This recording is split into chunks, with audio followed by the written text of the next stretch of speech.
All right, man. Welcome back into the Double Coverage Podcast. Today, we're going to be talking about teams that we think are the most underrated headed into the 2026 season. If you want to see our takes on the most overrated teams, that video is now live on the channel. I let Javon go first last time when we just filmed that video, and he stole two of my teams, so I'm not letting him go first this time. I'm going to start it off, and as much as it pains me to do it, it really does hurt. I am starting with the Dallas Cowboys. Damn, stole my team.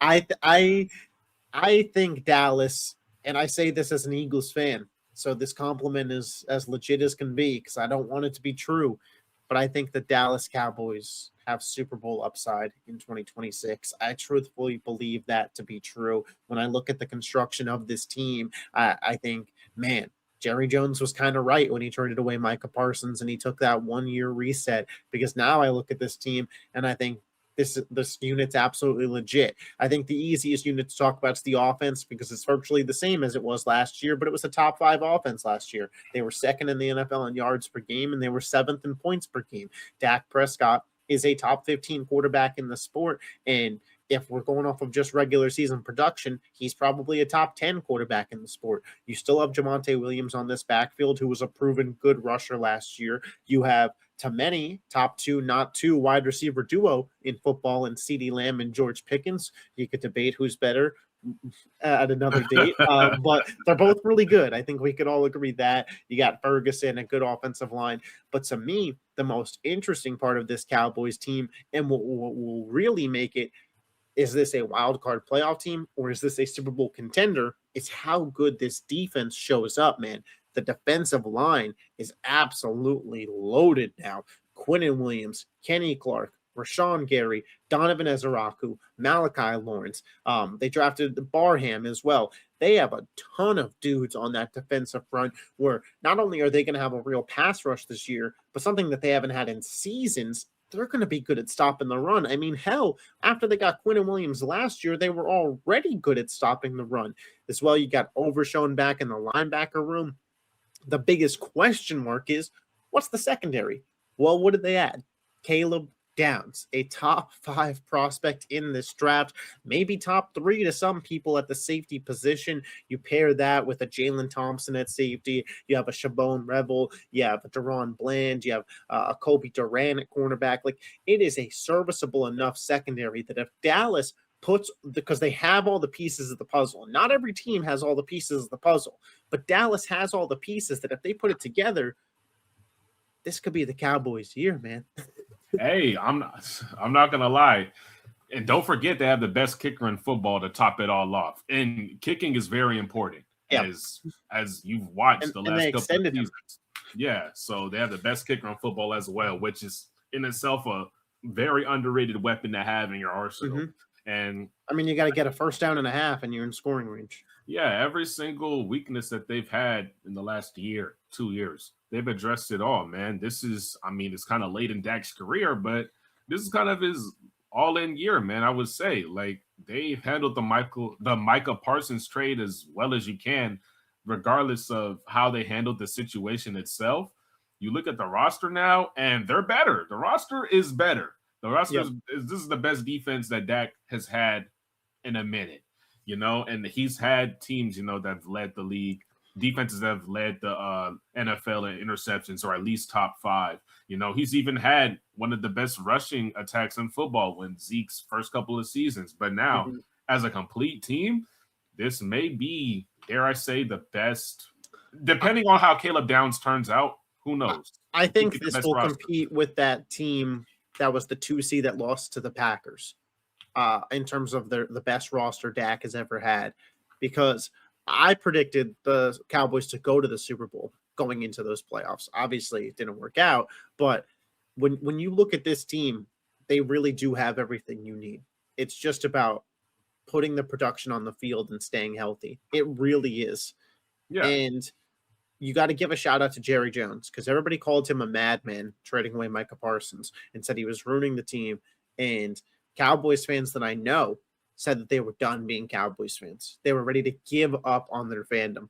And that, you have, like, again, it's easy to say in hindsight, looking back on it now, but that is where we were 9 months ago when this trade went down. To today, I think they are better positioned to win a Super Bowl than they would have been had they not done that trade. Had they not done that trade, they wouldn't have had the draft capital to take Caleb Downs. Yeah. Had they not done that trade, they wouldn't have also had the pieces to go out and get Quinnen Williams and a Malachi Lawrence and a Rashawn Gary. All those things in totality to me are worth more than Micah Parsons. Especially, Jerry Jones has said it, against the run, he leaves some to be desired. Myles Garrett said it. And, bro, this is going to be a crazy year. And if it's one thing I've learned watching the NFL the last couple of years, just because you have names on your team, that doesn't mean your team is going to have a good record when the season ends. Mm-hmm. You look at all the quarterbacks, all the great players that missed the playoffs, that didn't even get to play.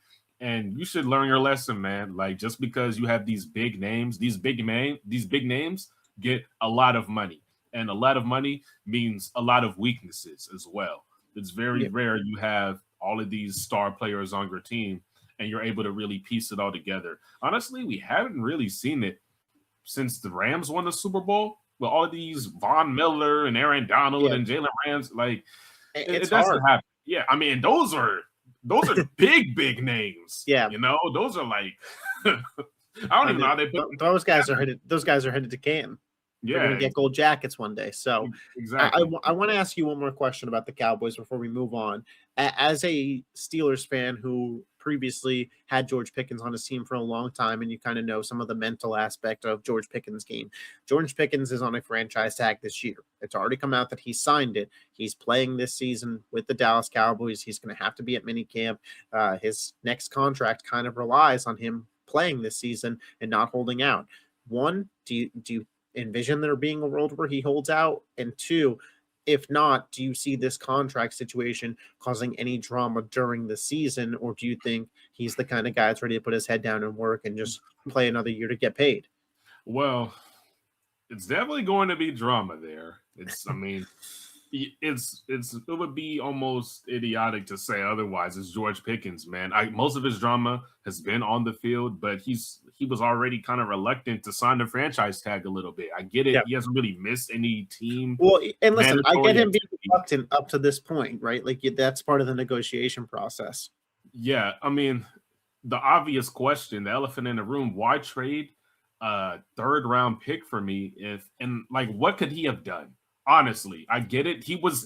There were a couple games where he was just completely out of it. Maybe you can question his motor, but this past year, he was a top 5 receiver in football in the regular season, like this past season, and production. So what could he have done? That would just be my question. If I was George Pickens, that would be my question as well. But do you think that's something that would burn on you all season? Or do you think once the game started, you'd be like, you know what? F it, I'm gonna work for that contract. No, I mean, I would work for the contract, but I'm just saying, as somebody who is an Eagles fan, I feel our team season was just derailed on wide receiver drama. So I do think it can happen, and that is not a concern that I'm predicting happens for Dallas, but kind of an X factor wrinkle in there of, I don't know how this is gonna go. The only thing they have going for them is that they've had a very good offense without George Pickens in the past. So regardless if it's a problem or not, and George Pickens knows that. So, I also think he knows this upcoming offseason, like 2027, that's his shot to get his big max contract as a receiver.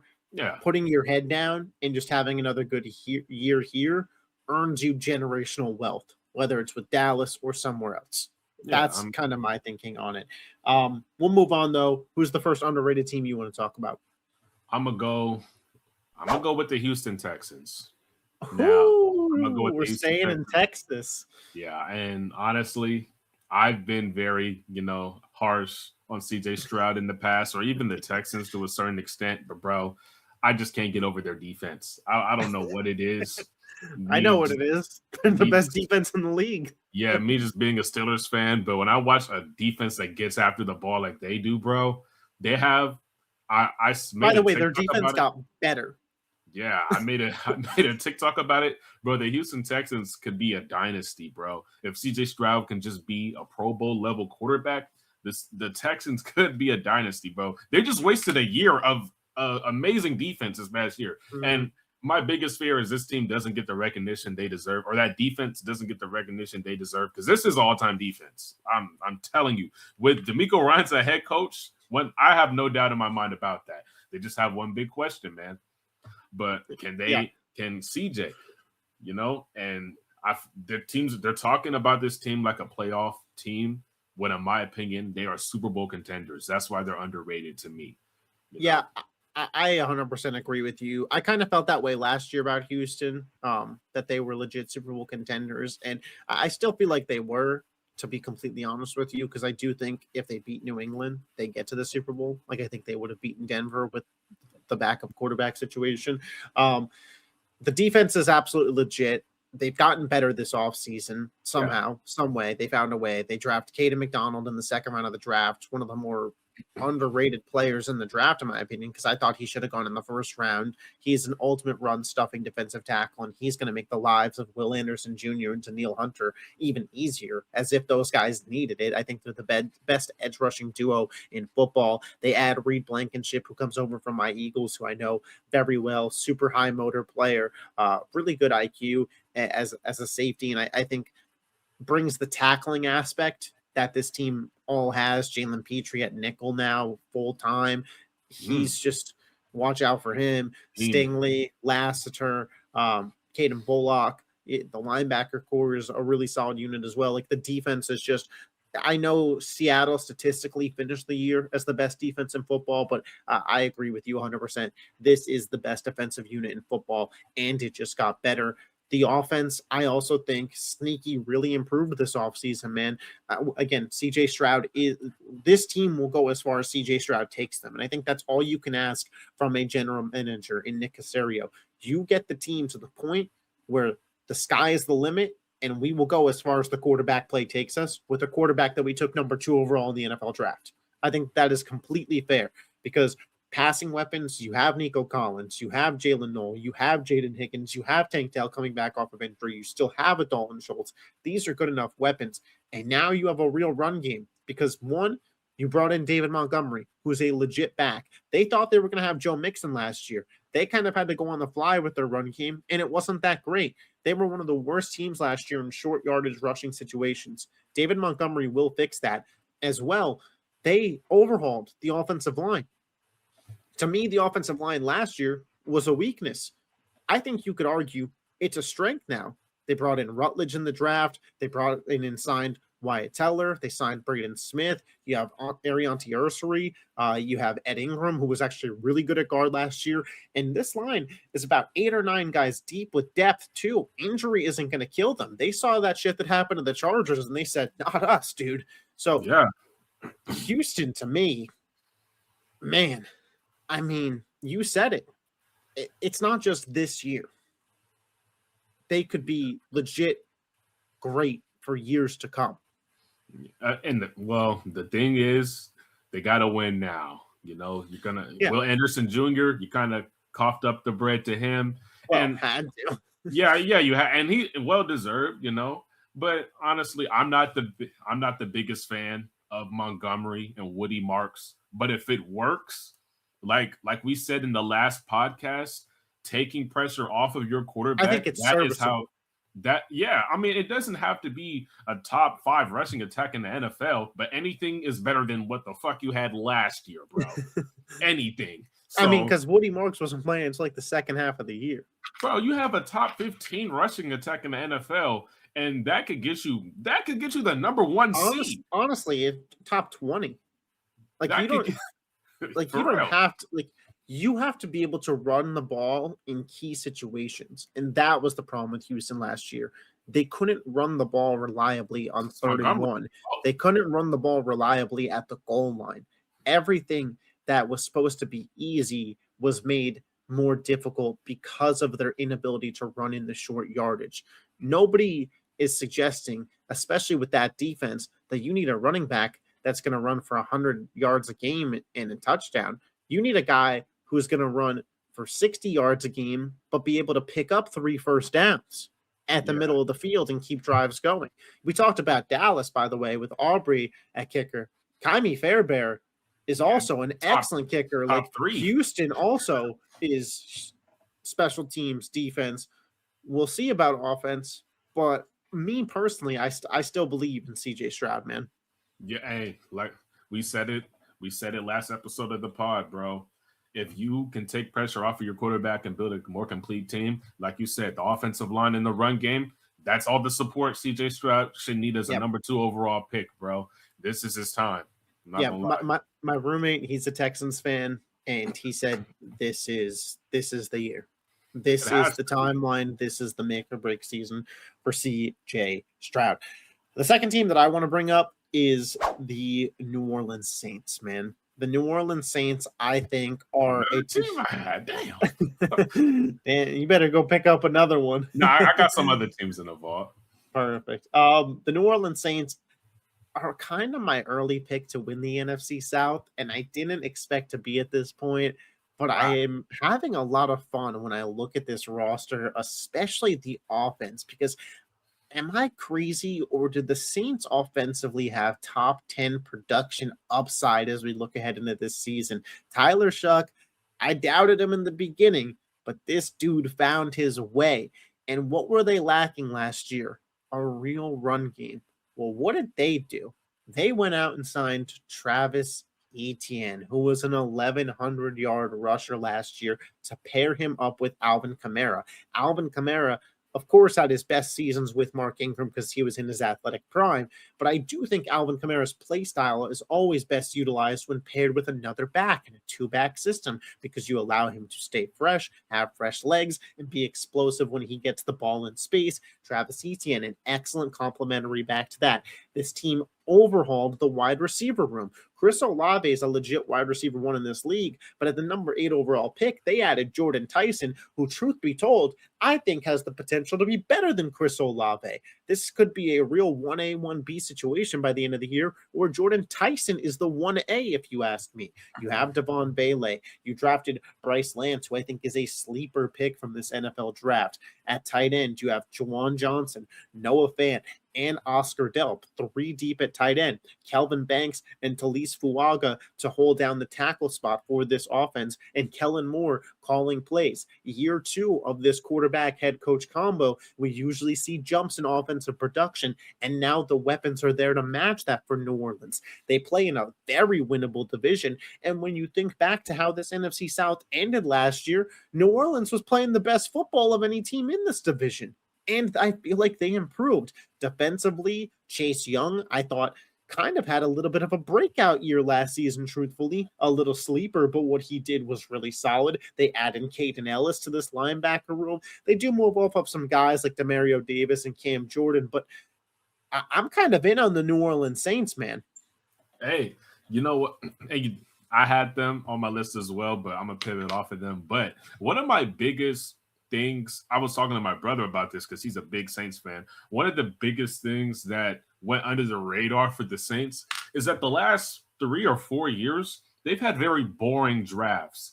First round picks on linemen. And, they're just building the trenches up little by little, bro. And now you can afford to take a shot on a guy like Tyler Shuck last year in the second round or first round. You can afford to take a shot on a quarterback like that and actually not have him run for his life immediately and as soon as you throw him in the fire. And that's why Tyler Shuck, he was pretty older compared to the other QBs or a rookie QB in general. He was pretty older, but he was more mature, and they just threw him in the fire. And he showed a lot of flashes last year, and that's part of them having all these boring drafts, drafting these linemen. And now they got Travis Etienne running behind this line. Next year, they're going to be really solid. At least on the offensive side of the ball, they're going to be really fun to watch for sure. Yeah, I 100% agree. And I want to talk about it a little bit more just because I kind of offhandedly mentioned it. But how they finished their season, I think, is worth talking about. They started the year 1-8. And they won a lot of games to end their season. In their Yeah. last 5 games, they were 4-1. In their last 4 games, they were 3-1. And in each and every one of those games, Tyler Shuck threw for over 250 passing yards, with 2 of those games, him hitting the over 300 mark.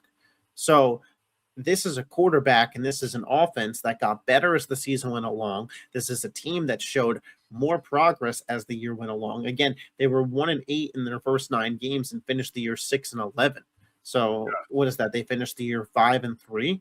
That's Yeah.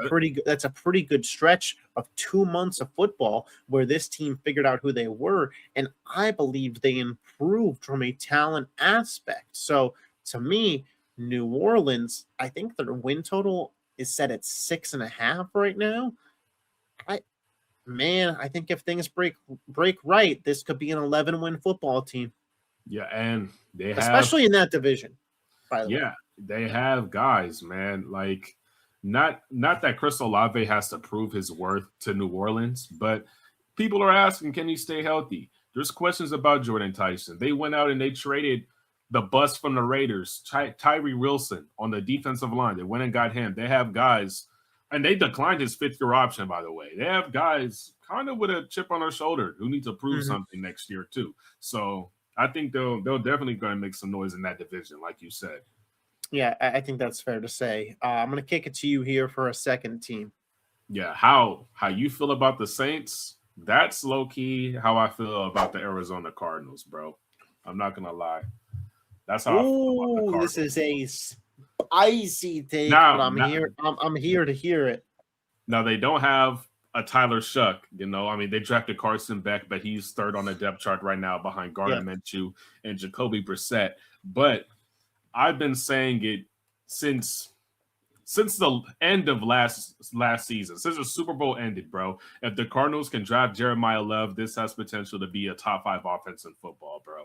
You guys are gonna call me crazy, but last year we just saw last year a Daniel Jones led team had a top 5 offense in football, and I think this offense has way more talent than the freaking Colts did. I'm sorry, I just can't deny it. That Jeremiah Love, Trey McBride, top 3, maybe even the best tight end in football. You know, who knows? Jeremiah Love is going to walk in the league, probably be a top 5 back, top 8 at worst, in my opinion. I could get behind top 8. The generational wide receiver prospect in freaking Marvin Harrison Jr. If this is his breakout year, then my takes will all be correct. Michael, and if that doesn't work out, Michael Wilson was a 1,000-yard receiver last year. So, and they have a serviceable offensive line, and Jacoby Brissett knows how to win. And they have contract disputes or whatever. Gardner Minshew knows how to win. They have veteran QBs who know how to win games. They won 4 games last season. And the same way you said it wouldn't surprise me if the Saints won 11 games. I know they're in a hard division, but a couple of injuries, maybe the Seahawks take a major step back next year. Who knows? Maybe something crazy happens to the Seahawks and Sam Darnold comes down to earth next year. Or maybe a couple of injuries happen to the freaking Rams. And we're looking at the Cardinals perhaps winning 11 games. That wouldn't surprise me. I think the Cardinals are going to be my team next year, bro. Not going to lie. I mean, listen, I struggle to call you insane because of the way you sniped the New England Patriots. So I am going to take a step back here and just say, I don't agree with you, but there are some points to this that I do think are worth mentioning, that if the Cardinals had a more impressive season than people thought and made the playoffs, this would be the reason why. I think what you said about the offensive personnel, I think is kind of the most obvious one to pinpoint. Like, we all know that they have a ton of offensive talent, especially if you play fantasy football, because at the end of the day, you may not believe in this team, but you want to draft Jeremiah Love high. You want to draft Trey McBride high. You want to take Marvin Harrison. That's because you think these guys are going to move the ball and put up points. The second point, they have some veterans on this defense in Budda Baker, Josh Sweat, some young players in Walter Nolan, Will Johnson, that I think could take leaps next year to make this defense serviceable. But the biggest point in the favor of, hey, the Arizona Cardinals shocked the league, is their new head coach, Mike LaFleur, comes from the McVay coaching tree. comes from, obviously, he's related to Matt LaFleur. That is strong head coaching prowess, and we kind of don't know what to expect with this guy. I think his schemes and his play calling could catch people off guard because there's not tape on it.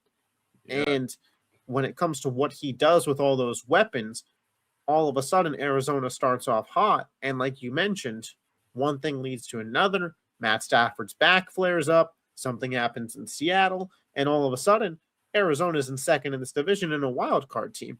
Yeah. I'm not saying they're going to make the playoffs, bro. I'm just saying they won. I mean, most people have them as a bottom 2 worst team in football. So calling them underrated. Are you serious? Yeah, that's what all the mock drafts have them right now. Bro. So that's what I'm saying. You just saying that you think that they could be okay is them being underrated. Listen, bro, I'm low-key shocked that their win total, I don't know what their over-under is next season. Maybe it's 4.5, 5.5. Bro, I can pull it up. I would smack the over and put the house on it. I'm not going to lie. Put the house on it. Bro, they were in a lot of shootouts last year that just didn't go their way. They were. And they were in a lot of shootouts with Jacoby Brissett. And I mean, like I said, to be fair, Jacoby Brissett is still their quarterback. Yeah, and I'm not saying their win total is at 4.5 with plus money on the over, by the way. Smacking the over. Smacking. Give me 100 on the over. But anyway, like, bro, I don't know. I'm not saying they're going to make the playoffs. I'm just saying maybe they end up going 8-9, 9-8. And next season, you're like, holy crap. They went 9-8 with Jacoby Brissett at quarterback. I'll ask you this. Do you think that's better or worse for them? Because I almost think the way you feel about their team, it would actually be better if they kind of had a repeat of this season where they were in some fun games, but they only won 3 games. Because listen, Jacoby Brissett is not for the long term for this team, but if they got a Dante Moore, an Arch Manning, a Lenore Sellers, a quarterback that you believed in, then all of a sudden, based on your opinion on this team, I think you could be talking Super Bowl level upside with their team if they got a generational quarterback prospect. You know I'm never going to be for tanking, bro. I'm not saying you're for tanking. I'm not saying suggest tanking. I'm just saying in general, speaking about the Cardinals, if they had a bad year this season where they resulted in getting a top 5 pick again, the upside you see from that team in the following year is Patriots-esque. Well, yeah, having a top 5 pick is always going to be better for the team. But number one, there's so many quarterbacks next year. I feel like you can still possibly get a good guy a guy that you like. Or if not, you had a top 5 pick this year. Trade up to get whatever quarterback you want next year because you have everything you could possibly want for your quarterback in the vault right now. You know, that's the moment where you're like, okay, bro, we're gonna mortgage our future. We're gonna give you this first round pick this year and next year to go out and get a Dante Moore or an Arch Manning. Well, they're probably not gonna get a top 5 trade up to get a top 5 pick depending on where they finish. If they finish 9-8, like I'm predicting, but they'll be able to get a guy like Lenore Sellers or Darian Mensah or whoever. You know, who knows? But this defense. If Walter Nolan can take that leap, he was their first round pick. Will Johnson Jr., I think, could have all pro potential. You know, who knows? This team's gonna be. It could be scary, bro. Yeah, I don't agree with you fully, but I'll say this: you made me excited to watch Cardinals football, which I didn't know if that could happen in May, but you got me there. So, hey, we'll see, bro. They'll finish with a better record than the Niners. I believe that at least. I believe it, bro. You'll see. I'm sure somebody in the comment section will take you up on that bet.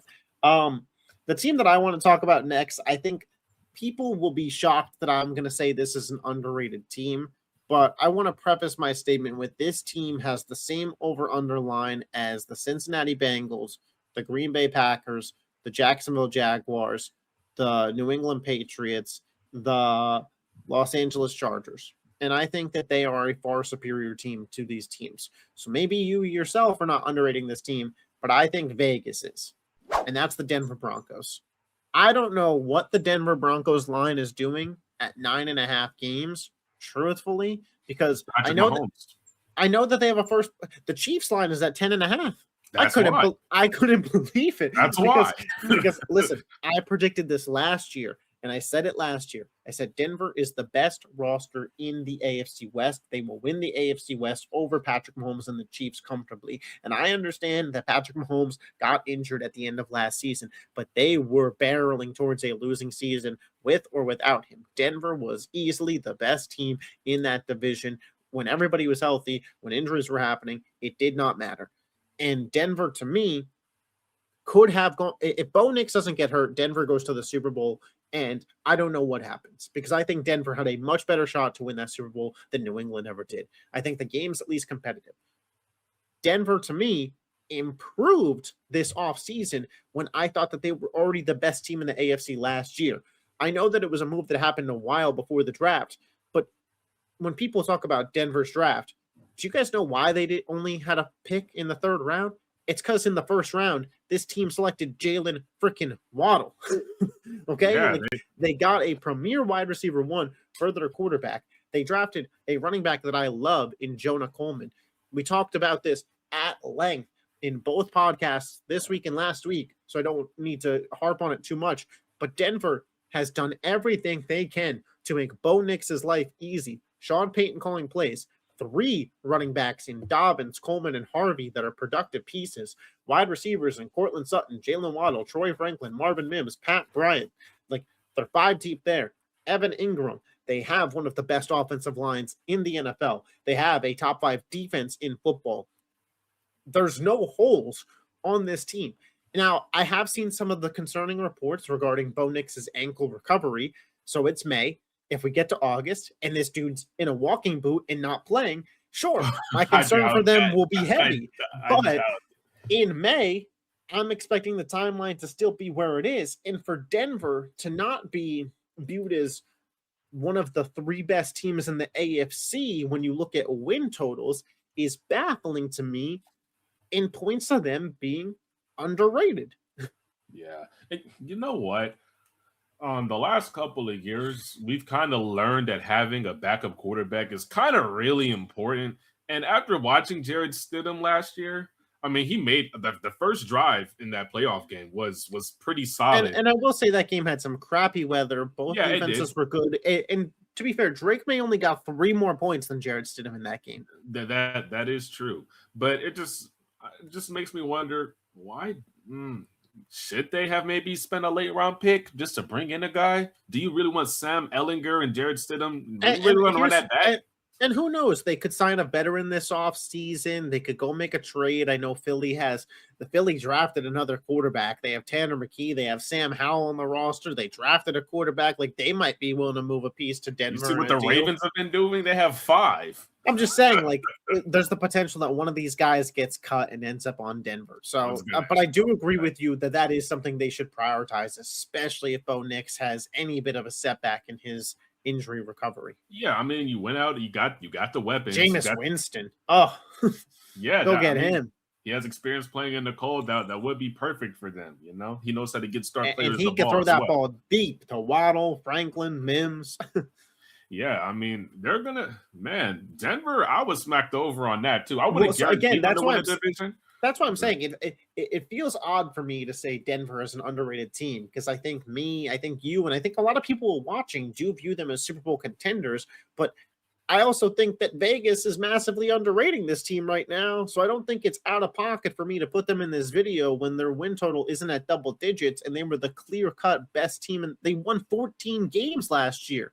They'd have to be 5 games worse than they were last year to not hit their over right now. Yeah, I mean, man, you put it that way.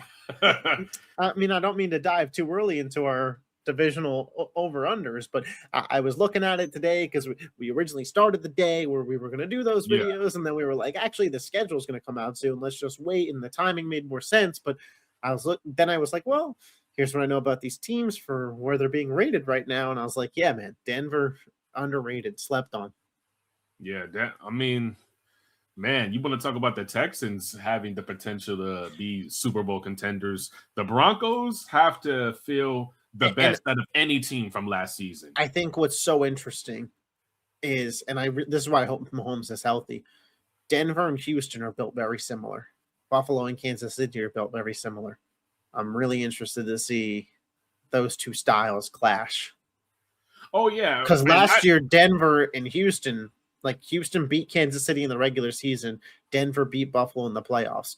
That style of building out the team, even though you clearly have the worst quarterback, did win. but the thing is, what makes the Broncos a little bit more of a threat, even though I think the Texans have a better defense, what makes the Broncos more of a threat is the fact that number one, they play Kansas City twice a year, and number two, they play in the cold in general. You know, the Houston Texans, they play in a dome, and I'll go a step further. They have an offensive-minded head coach, which I love D'Amico Ryans. Yeah. But if you told me I could have the best offensive-minded head coach or the best defensive-minded head coach, I'm taking offense all day. That's just the kind of league we're in. Yeah, that's fair. Do you have a third team? Yeah, there's a third team I want to talk about. And let's hear it. Low key, like I mean, I get it. Their team doesn't pop out on paper. They have a couple of star players, the Minnesota Vikings, but it's like they were on the fringe for me. They had the worst quarterback play in football. Like from a team that won over 7 games, they were 9-8. They were a winning record. They were half a game away from making the playoffs. Yep. Half a game because the freaking Packers tied. So they went 9-8. They could have very well made the playoffs with JJ McCarthy next year or last season. Why do I keep saying that? They added Kyler Murray. I get it. Their weapons, the wide receiver 3 is freaking Ty Felton, and they have TJ Hawkinson's getting up there in age. But bro, if you went it back with the same roster, theoretically speaking, your quarterback play got drastically better. Your defensive line, no one's gonna be able to run on you in the cold, in one of the hardest. They don't play in the cold. They play in that dome. But still, they're gonna play in the cold a lot. You know, that NFC playoffs are a lot in the cold as well. Yeah, exactly. And they're built to play in that division. They built their team to be prepared for any team in that division. I think next year, if Kyler Murray's on a 1-year deal, prove it deal, man, they got a lot of stuff going for them, man. I thought about putting the Buccaneers here because of Baker Mayfield and him being on basically the last year of his deal as well. And, you know, but I think the Vikings are going to be a lot more interesting because they beat a pretty good amount of teams last year without quarterback play. And now you're adding quarterback play to that. Justin Jefferson, Jordan Addison, also 5th-year option got picked up. He has something to prove too. Yeah. It's a lot. I agree with you. I think they had the worst quarterback play in the league last year, especially when you factor in injured JJ McCarthy and Max Brosmer. Like the fact that they had those guys out there. Brosmer is so bad, bro. They won a game against Detroit on Christmas, and Detroit was trying, man, 23-10, in which the leading passer for them was Max Brosmer with 51 passing yards. So, like, that's what they were dealing with when they were winning games. I do think sometimes looking at how teams finish seasons can be predictive as to what they're going to be this season. Minnesota ended the year on a 5-game win streak. Like this team, like Kevin O'Connell, to his credit, figured it out by the end of the year. He figured out how to win with dog shit quarterback play. With Aaron Jones and Jordan Mason. By the way, fair, that's still who their running game is. But with Kyler, you expect the rushing offense as a whole to be improved. I'm really interested to see what kind of designed runs there is there. Listen, do I think Kyler's going to be as good as Sam Darnold was in 2024? No. But they won 14 games in 2024. If Kyler's just better than JJ McCarthy, you got to figure they'll probably win 10, 11 games this year. That could be good enough to be in the playoffs. Now, that NFC North is a fucking dogfight, so we'll see. But you got the Packers dropping. So. Yeah, I agree with you that Minnesota could win that division, and I wouldn't be surprised. Truthfully. Yeah, I mean, listen, man, Kyler did play with a prime DeAndre Hopkins, but is this the best weapons room in totality Kyler's ever had? Especially, I would say it's the best offensive situation he's been in when you think about the fact that he has Kevin O'Connell instead of Cliff Kingsbury. Okay, yeah. Combining that with Jefferson, Addison, Hawkinson, I think that, and he's got something to prove, man. Like if he balls out, he gets another big time deal.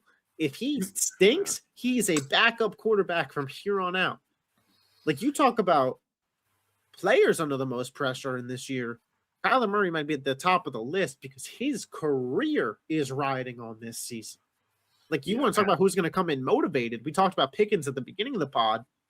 Kyler Murray better be motivated. Yeah, and the thing is, like, I like the Vikings situation, and I know I just said a lot of good things about them, but the run game may be pedestrian. Their wide receiver depth, man, I don't know. Addison is literally just two people. It's Addison and Jefferson. They didn't add nobody in the draft to really help the offense at all. Hey, Ty Felton's on my dynasty taxi squad in my main dynasty league, so he's a star. Hey, he's a wide receiver 3. He's going to get his opportunity for sure to prove his worth. Yeah. But that defense, the defense is, man, they don't have the biggest names, but they make shit happen. I mean, Brian Flores is just an animal at defensive coordinator. I'm interested to see Dallas Turner this year because Grenard's not there, so he's going to be kind of a permanent every down edge rusher. They drafted Caleb Banks and Dominique Orange, Big Citrus, to play defensive tackle for them. Dallas Turner was supposed to be the steal of the draft when he got drafted by them a couple of years ago. I'm pretty sure we talked about that a couple of years ago when he got drafted. He was supposed to be the steal of the draft, and now he's going to have to go crazy. They're going to be reliant on him. Yeah, for sure. We'll see how it goes. So those are our underrated teams. Like I mentioned, the Overrated podcast is out now. We'll be coming out next week with either AFC or NFC win totals, likely because the schedule release, the date isn't announced yet. So it'll probably be before then. But like last week in May, probably. If not, then maybe we'll hop to something else for a little bit. You guys drop some ideas in the comment section. What do you want to see throughout the summer? We're willing to yap ball, and if there's specific things you guys want to hear about, now is the time to do it. We could do kind of historical rankings, like our top 10 quarterbacks of all time, a different positional group. We could do something in terms of teams, something in terms of drafting against each other, some topic about talking about, team-specific stuff this season. Whatever you guys want to hear, man, let us know in the comment section down below. If you're not yet subscribed to the YouTube channel, make sure you hit that button, hit the thumbs up button. All of our socials are linked below. We will catch you guys next time. Peace. Yes, sir.